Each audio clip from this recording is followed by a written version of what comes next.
Γεια σας φίλες και φίλοι. Υπάρχει στη φύση μια σχέση ωφέλειας μεταξύ πολλών όντων σαν αναγκαίο συστατικό για τη διατήρηση της ισορροπίας και του πολλαπλασιασμού των. Η μέλισσα παίρνει τον νέκταρα από τα άνθη για όφελός της, μα συγχρόνως κουβαλά και τη γύρι που κολλά επάνω της και συντελεί στον πολλαπλασιασμό των φυτών. Αυτή η σχέση ωφέλειας υπάρχει και στον άνθρωπο με τη φιλία. Η φιλία ήταν, είναι και θα είναι η αιτία δημιουργίας εθελουσίων δεσμών συμμετοχής και αλληλεγγύης μέσα στην κοινωνική ζωή. Και είναι ισχυρός παραγωγός συναισθημάτων που δίνουν νόημα, αρμονία, ευτυχία και ομορφιά στη ζωή μας. Γι' αυτό το λόγο ο μοναχικός άνθρωπος που στερείται αυτό το αγαθό μειονεκτεί στην ευτυχία και τη χαρά της ζωής που είναι το ζητούμενο του κάθε ανθρώπου. Η φιλία αρχίζει από απλή συμπάθεια και φτάνει σαν μέγιστη ανθρώπινη αξία, τέτοια που να δικαιολογεί την ύπαρξή της, τη συνέχειά της και την αναγκαιότητά της. Και τονίζει και τη χρησιμότητά της, γιατί γιατρεύει τη σκληρότητα στην καρδιά των ανθρώπων και τη μοναξιά του και τον εξυπηρώνει πνευματικά. Η φιλία έχει να κάνει πάντα με συναισθήματα που γεννιούνται μέσα από σχέσεις, όχι μόνο αποκλειστικά μεταξύ ανθρώπων, αλλά και μεταξύ ανθρώπων και ζώων, ζωοφιλία, καθώς και διαφόρων ζώων μεταξύ τους. Η σχέση μεταξύ ανθρώπου και ζώων, ειδικά μάλιστα μεταξύ ανθρώπου και σκύλου, είναι τόσο δυνατή και πλούσια σε παραδείγματα αυτοθυσίας που προκαλούν ρίγη συγκίνησης. Για πρώτη φορά στην ιστορία του κόσμου, η αξία της φιλίας με τη ζήμωσή της με τον ελληνικό πολιτισμό από την ομηρική εποχή φτάνει στο απόγειό της. Και το γεγονός αυτό το στηρίζουμε επειδή δεν μας είναι γνωστά αντίστοιχα παραδείγματα από άλλους ιστορικούς λαούς, χωρίς αυτό να σημαίνει ότι δεν υπήρξε η έννοια της φιλίας και σε άλλες κοινωνίες. Απλά μπορούμε να υποθέσουμε με κριτήριο τη μεγάλη της ένταση και παρουσία στην ελληνική γραμματεία ότι καλλιεργήθηκε, αναλύθηκε και επεξεργάστηκε φιλοσοφικά και έγινε πράξη. Πράξη αποδεκτή που αξιοποιήθηκε από τον ελληνικό πολιτισμό σαν ιδιαίτερο χαρακτηριστικό, όπως είναι το φιλότιμο. Η φιλία για να αναπτυχθεί και να στερεωθεί χρειάζεται συνθήκες και χρόνο. Δεν έρχεται αστραπιαία όπως ο νεανικός έρωτας με μια ματιά. Απαιτεί χρόνο για να δοκιμαστεί και να γίνει συνειδητή για τα πρόσωπα τα οποία συνδέει. Και ο χρόνος είναι ένα από τα κριτήρια της φιλίας. Στη δημιουργία της παίζουν ρόλο και άλλοι παράγοντες. Τέτοιοι παράγοντες είναι η κοινή ωφέλεια, η ανάγκη πνευματικής γαλήνης, η ανάγκη να ξεφορτωθούμε από προσωπικό άγχος ανοίγοντας την καρδιά μας, η αίσθηση της παρηγοριάς με ένα καλό λόγο, η κοινή επιθυμία και συμμετοχή σε όνειρα, σκοπούς και αγώνες. Και αυτά τα δώρα τα φέρνει στο μαγικό σακούλι της η φιλία. Η φιλία είναι σαν την κύβηση, το μαγικό σακούλι της ελληνικής μυθολογίας που χωρά τα πάντα. Και προαπαιτούμενα για μια καλή φιλία είναι ο πνευματικός συντονισμός μεταξύ των φίλων, η συμφωνία χαρακτήρων, το επίπεδο μόρφωσης, η συμμετοχή στα κοινά, οι παράλληλες απόψεις για διάφορα θέματα και οι κοινές αξίες και αρετές. Σημαντικό χαρακτηριστικό της φιλίας είναι ότι βασίζεται στην ισότητα, τη δικαιοσύνη και την ανιδιοτέλεια.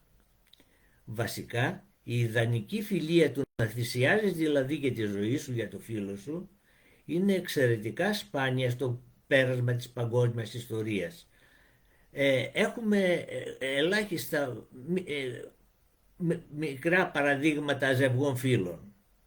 Ορέστης και Πυλάδης, Αχιλλεύς και Πάτροκλος, Δάμων και Φιντίας και άλλοι. Τα χαρακτηριστικά της πραγματικής φιλίας. Ενώνει τους ανθρώπους ανεξαρτήτως φυλής, εθνικότητας, χρώματος. Με τη φιλία παράγεται το αίσθημα της ασφάλειας.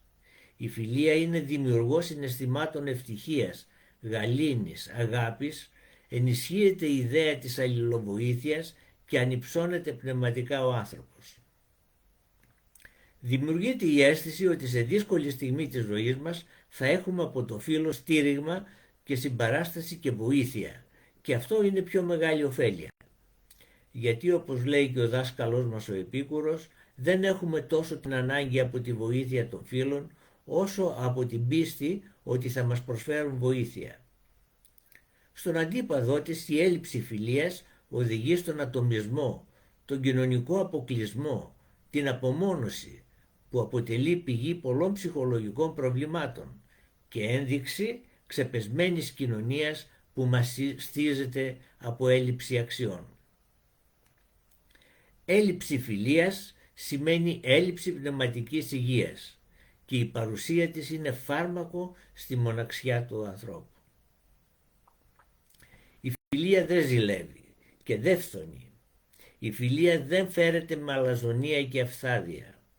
Δεν κρύβει μέσα τις επιθυμίες ανωτερότητας, προβολής, επικράτησης και υπερηφάνειας, που είναι και οι ρίζες των δεινών του ανθρώπου.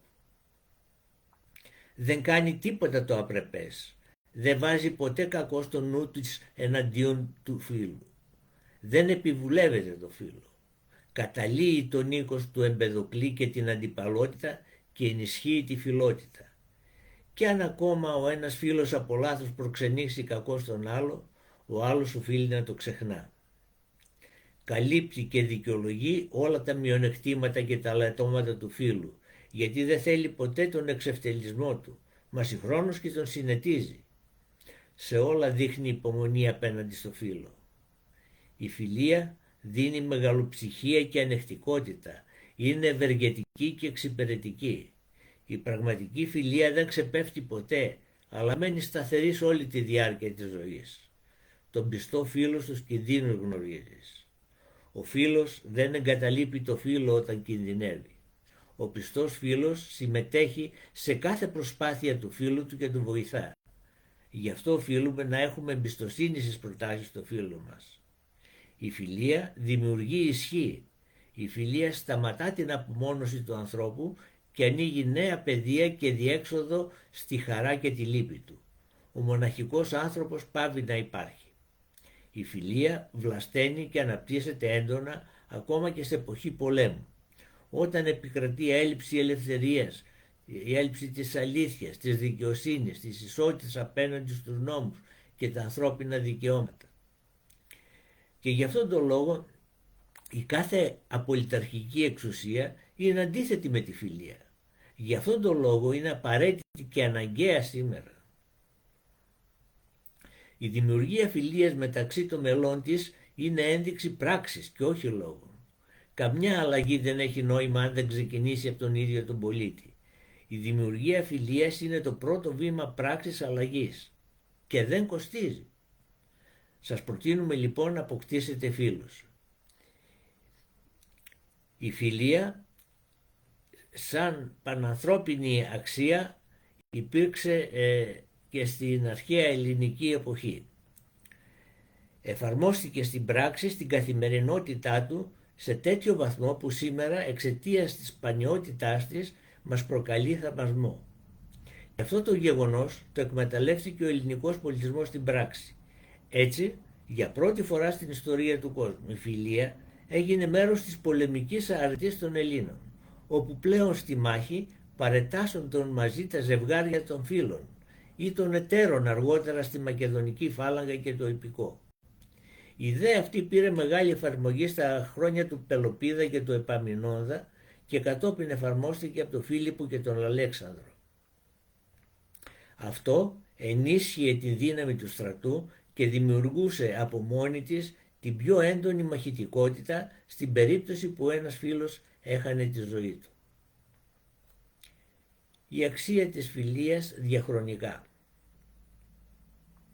Συνολικά στην Όμηρο, η Ιλιάδα και Οδύσσεια υπάρχουν 933 καταγραφές για τη λέξη φίλος και τα παράγωγά της. Αυτό και μόνο υποδεικνύει πόσο εξαπλωμένη και έντονη ήταν η αξία της φιλίας των Ελληνικών ελληνικό πολιτισμό εκείνη την ηρωική εποχή. Η φιλία έχει ένα ειδικό χαρακτηριστικό έντασης, αρχίζει από την απλή συμπάθεια και φτάνει σαν μέγιστη ανθρώπινη αξία στη σπάνια και ανεπανάληπτη μορφή της στην ηρωική ομηρική εποχή. Και η έντασή της είναι τέτοια που μας κάνει να ανατριχιάζουμε και τα αποτελέσματά της και τη δύναμή της να καταλύει ακόμα και το μίσος μεταξύ των αντιπάλων και να το αντικαθιστά με φιλότητα. Τα συναισθήματα που μας δημιουργεί ο Όμηρος για την αξία της φιλίας είναι εντονότατα, μας γεμίζουν με ενέργεια και ρίγη συγκίνησης. Έτσι μας προκαλεί μεγάλη συγκίνηση όταν διαβάζουμε τη στιχομυθία μεταξύ Γλάφκου που υπερασπιζόταν τους Τρόες και του Διομήδη που ήταν με το μέρος των Δαναών, στη ραψοδία Ζ, 119-236.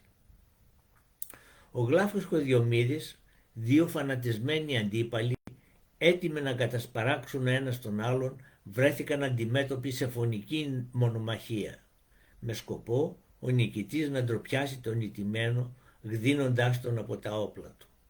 Και λίγο πριν ξεκινήσουν τη θανάσιμη μονομαχία, χωρίς να το ξέρει ο καθένας το παρελθόν του άλλου, αναφέρουν την αξία της γενιάς τους και τα κατορθώματα των γονέων τους και τα δικά τους. Αυτή ήταν η συνήθεια και οι κανόνες του τότε πολέμου. Και του θαύματος και τα παιχνίδια που παίζει η τύχη. Οι προπάτορές τους αποδείχθηκαν ότι στην εποχή τους ήταν φίλοι. Και αυτοί τώρα μέλη να αλληλοεξοντωθούν και να υπερασπίσουν την τιμή τους και τους συμμάχους. Δραματική κατάσταση, τρομερή εικόνα και η αδρεναλίνη στα ύψη. Όπου στο τέλος αυτής της δραματικής κατάστασης έρχεται η κάθαρση. Όπου για πρώτη φορά στην ιστορία του κόσμου, στη μέση του πολέμου, η αξία της φιλίας καταλύει τον μίσος και τους κανόνες του πολέμου και αυτόν τον ίδιο τον πόλεμο. Και αντί να συνεχίσουν τον πόλεμο και τη σφαγή, αγκαλιάζονται, φιλιούνται, αλλάζουν τα όπλα τους και ορκίζονται αιώνια φιλία. Και ο Όμηρος δεν σταματάει εδώ. Σ' άλλο κεφάλαιο στέλνει το ανεπανάληπτο μήνυμα σαν συνέχεια θα λέγαμε του παρόμοιου συμβάντος. «Η μεν εμαρμνά στην έρηδη περιθυμοβόριο, ιδ αύτε αμφιλότητοι διέτμαγεν αρθμίσαντε». Αυτοί μεν αγωνίστηκαν με ψυχοφθόρο έρηδα και στο τέλος έφυγαν συμφιλιωμένοι. Η αξία της φιλίας είναι αρετή και μεγάλο αγαθό για τον άνθρωπο. Και το νόημά της στον Όμηρο σημαίνει ότι η φιλία οφείλει να συνεχίζεται και μετά το θάνατο των αρχικών φίλων με την ίδια ένταση στις σχέσεις και μεταξύ των απογόνων τους. Τόσο μεγάλη και ανεπανάληπτη είναι η αξία της φιλίας στον Όμηρο. Η φιλία στους Έλληνες φιλοσόφους και ιστορικούς. Στον Εμπεδοκλή οι Φιλότες και τον Νίκος αποτελούν τη βάση της κοσμογονίας του. Η μια αποτελεί τη δύναμη της δημιουργίας και η άλλη τη διάσπαση. Η φιλία είναι η αιτία των αγαθών και τον Νίκος η αιτία των κακών. Στα έργα του Πλάτωνα απαντάται 107 φορές. Ο Λύσης είναι πλατωνικός διάλογος στον οποίο εξετάζεται το ζήτημα της φιλίας. Γίνεται απόπειρα να οριστεί η έννοιά της και να εξακριβωθεί ποιοι και γιατί γίνονται φίλοι. Αντικείμενό της είναι η ομόφιλη φιλία, η οποία στους αρχαίους Έλληνες είχε ιδιαίτερη σημασία, καθώς αντιπροσώπευε θεσμό διαφορετικό από τους οικογενειακούς και τους καθεαυτά ερωτικούς, χωρίς παρά τα αυτά να στερείται στοιχείων στοργής ή πάθους, τα οποία συχνά ολοκλήρωναν το ξεχωριστό χαρακτήρα της. Η φιλία κατά την πλατωνική φιλοσοφία συγχέεται με τον έρωτα και σαν συνάρτηση της πολιτικής, όπως μας πληροφορεί ο καθηγητής Θεοδωρίδης στο βιβλίο του Επίκουρος. Έτσι δεν θα είναι σίγουρο αν θέλουν να είναι φίλοι σου όταν τους περάσει η ερωτική επιθυμία.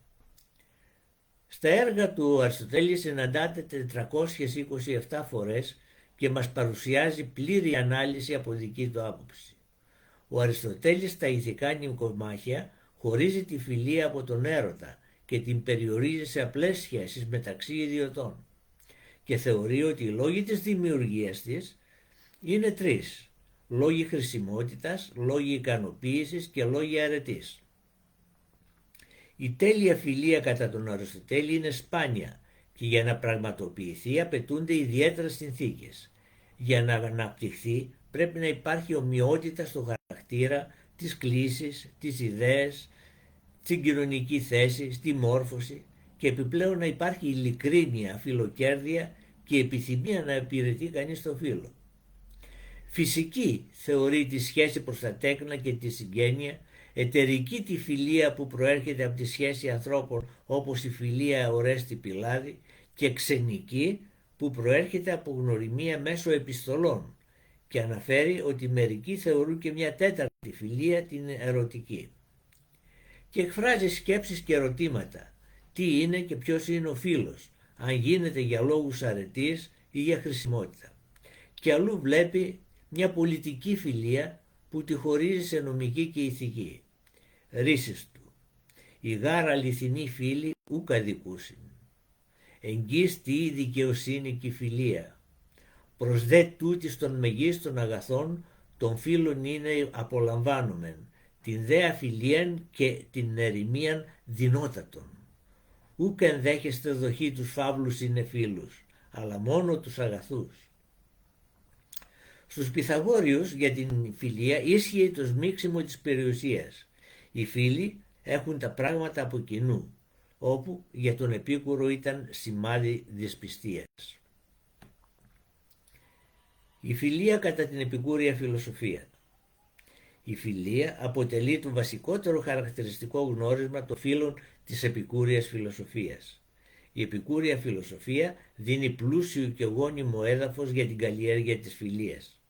Ο Επίκουρος τονίζει ότι τη φιλία τη ζητάμε επίμονα για να μας οδηγεί στη γαλήνη. Ο Επίκουρος μας δίνει μια νέα προσέγγιση χωρίς να καταλύσει το υπάρχον μοντέλο των δύο φύλων, δημιουργεί ένα νέο. Και το χαρακτηριστικό της είναι ότι δεν είναι αποκλειστικό γνώρισμα μεταξύ δύο ανθρώπων, ζεύγος δηλαδή, αλλά υπάρχει εμφανής δεσμός φιλίας σε διαφορετική όμως ένταση και μεταξύ συνόλου ανθρώπων μέσα στην κοινωνία του κήπου. Έτσι διαβάζουμε. Η φιλία περιχωρεύει την οικουμένη, κηρύττους αδεί πάσιν ημίν εγείρεσθε επί των μακαρισμών. Η φιλία σέρνει το χορό ολόγερα στην οικουμένη, καλώντας μας να ξυπνήσουμε για χάρη της ευτυχίας. Η φιλία συμπεραίνουμε ακόμα ότι αναπτύσσεται μεταξύ ομοειδετών που τους ένωσε η ανάγκη να αντιδράσουν στη βία κάθε τυραννικής εξουσίας, που θέλει να ελέγχει τη σκέψη και τη ζωή των πολιτών, μειώνοντας τα δικαιώματά του, την ελευθερία και την ευτυχία του. Ο Επίκουρος δεν έκανε επιστημονική μελέτη και ανάλυση όπως ο Αριστοτέλης για το θέμα αυτό, μα έχει γράψει πάρα πολλά και σημαντικά πράγματα για τη φιλία και τα λίγα που διασώθηκαν αποτελούν ένα ύμνο για τη φιλία. Παραθέτω και μερικές από τις επικούριες απόψεις. Και για το φίλο μπορείς να δώσεις και τη ζωή σου και υπέρ φίλου ποτέ τεθνίξετε. Από όλα τα αγαθά που παρέχει η σοφία, διασφαλίζοντας από κάθε άποψη τον ευτυχισμένο βίο, το μέγιστο είναι η απόκτηση φίλων. Κάθε φιλία από μόλι της αποτελεί αρετή. Αρχικό της κίνητρο όμως είναι ωφέλεια. Φίλος δεν είναι όποιος επιδιώκει διαρκώς το όφελος από μια φιλία, ούτε εκείνος που δεν συνθέει το όφελος με τη φιλία. Ο ένας καπηλεύεται με αντάλλαγματα τη χάρη της φιλίας, ενώ ο άλλος ξεκόβει κάθε ελπίδα για το μέλλον. Η φιλία στο αγκάθι του σήμερα. Σήμερα ζούμε σε μια κοινωνία μοναχικών ανθρώπων. Το σημερινό μοντέλο του επιτυχημένου ανθρώπου που το προτείναν οι εξουσίες δεν ανέχεται τη φιλία, αναγνωρίζει μόνο το προσωπικό συμφέρον, τον άνθρωπο του έχειν και όχι του είναι. Μπορεί να μας περιστοιχίζουν μυριάδες άνθρωποι, αλλά τη στιγμή που το συλλογικό συμφέρον αντικαταστάθηκε από το προσωπικό συμφέρον, ο άνθρωπος αποξενώθηκε και έμεινε μόνος του, χωρίς φίλους, καράβι στην τρικυμία, χωρίς λιμάνι καταφυγής. Η κατάσταση είναι απογοητευτική. Η φιλία βρίσκεται σε απαξίωση και διωγμό. Το κλίμα, τα εξουσιαστικά μηνύματα, οι μέθοδοι ελέγχου της σκέψης που εφαρμόζονται, η έλλειψη ελευθερίας και τα καυτά καθημερινά προβλήματα έβαλαν φραγμούς σε αυτό το ωραίο και χρήσιμο αγαθό. Οι άνθρωποι, σαν οπαδοί, καταπίνουν αμάσιτα κάθε τι που προέρχεται από τις εξουσίες και εξαντλούν όλη τους την πονηριά, όλη τους την υποψία, όλη τους την αμφισβήτηση για τη φιλία που στοχεύει στο καλό τους και τα δικαιώματά τους. Είναι όμως στο χέρι μας και μέσα στις δυνατότητές μας να αντιδράσουμε με τον τρόπο μας και να δημιουργήσουμε θεσμούς φιλίας, στέλνοντας το μήνυμα στους τρελούς Ρωμαίους ότι δεν υπάρχει τόσο πολύ χρυσάφι στη γη για να αρνηθούμε τη φιλία. Κατά κανόνα η τυραννία δεν μπορεί να ανεχτεί τη φιλία. Ο τύραννος έχει κάθε συμφέρον να εμποδίσει τη δημιουργία ισχυρών δεσμών μεταξύ των ανθρώπων, που θα μπορούσαν να ευνοήσουν τον αγώνα εναντίον της εξουσίας του και εν πάση περιπτώσει τη σύσταση μέσα στην κοινωνία ενός κέντρου αναφοράς που θα διαφεύγει του ελέγχου του. Και εμείς στοχεύουμε να τυραννούμε τους τυράννους. Απέναντι σε αυτά και στο ερώτημα του Καίσαρα, έχουν όλοι υποταχθεί ή υπάρχουν μερικοί ανυπόταχτοι που αντιδρούν? Η απάντηση που φτάνει στα αυτιά των τρελών Ρωμαίων είναι «Αλίμονο Καίσαρα, όχι όλοι. Υπάρχουν μερικές ανυπότακτες φιλοσοφικές κοινότητες που αντιδρούν στον έλεγχο της σκέψης τους και κάνουν πράξη τη φιλία σαν ιερό δεσμό μεταξύ των μελών τους». Ευχή μας και στόχος μας, σαν ένα πρόχωτο βήμα διαφοροποίησης και αυτοθέσμησης, είναι να δημιουργηθούν σχέσεις φιλίας μεταξύ μας. Είναι πράγματα εφικτά και πραγματοποιήσιμα. Αρκεί να βάλουμε τέλος στην υποψία και να ανοίξουμε την καρδιά μας.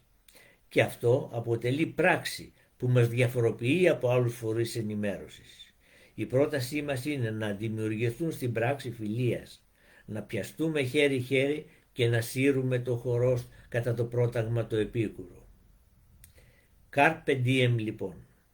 Μη χάνετε το χρόνο σας. Η δημιουργία φιλίας αποτελεί αρχή και πράξη για σημαντική αλλαγή στο σημερινό κοινωνικό σύστημα και αποτελεί ένδειξη έμπρακτης αντίδρασης στο μέτρο των δυνάμεών μας απέναντι στο υπάρχον εξουσιαστικό σύστημα που θέλει να ελέγχει τη σκέψη μας, την οικονομία μας και τη ζωή μας.